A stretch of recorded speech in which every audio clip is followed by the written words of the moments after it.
और कौन प्रारूप समिति के सदस्य नहीं थे। इसी वजह से प्रारूप समिति के जो 7 सदस्य थे, सातों के सातों सदस्यों के नाम को आपको याद रखना है। समझ गए? अब आइए इतना बात याद करते हैं, फिर बढ़ेंगे आगे। बताइए, प्रारूप समिति का गठन आजादी के बाद हुआ या आजादी से पहले? आए, आजादी के बाद ना। बताइए, प्रारूप समिति का गठन कब हुआ है? कब हुआ है? प्रारूप समिति का गठन कब हुआ है? 29 अगस्त 1900। प्रारूप समिति का गठन कब हुआ है? 29 अगस्त 1900। प्रारूप समिति के अध्यक्ष कौन थे? आजादी से पहले भीमराव अंबेडकर का चुनाव कौन प्रेसिडेंसी से? कौन प्रेसिडेंसी से? आजादी के बाद। आजादी के बाद अगर प्रश्न यह रहे और ऑप्शन में बंगाल मुंबई दोनों रहे तो किसको टिक कीजिएगा? मुंबई टिक कीजिएगा।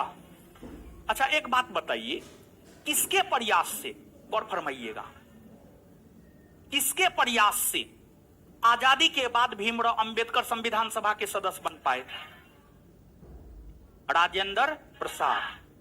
किसके प्रयास से आजादी के बाद भीमराव अंबेडकर संविधान सभा के सदस्य बन पाए? राजेंद्र प्रसाद।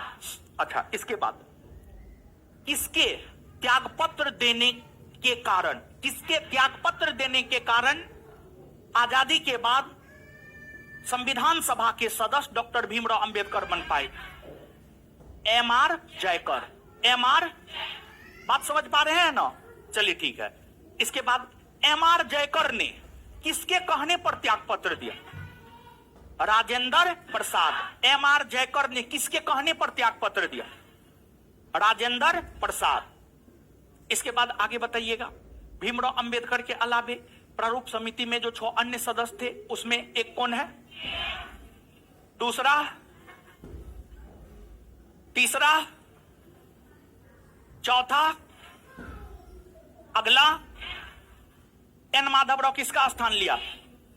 एन माधवराव किसका स्थान लिया? टीटी कृष्णामाचारी किसका स्थान लिया? टीटी कृष्णामाचारी किसका स्थान लिया? चलिए ठीक है, एक बार फिर से। प्रारूप समिति के 7 सदस्य में पहला, दूसरा, तीसरा, चौथा, पांचवा, छठा। एन माधवराव किसका स्थान लिया? एन माधवराव किसका स्थान लिया? 7वां किसका स्थान लिया था? किसका स्थान लिया था? इतना बात याद हुआ?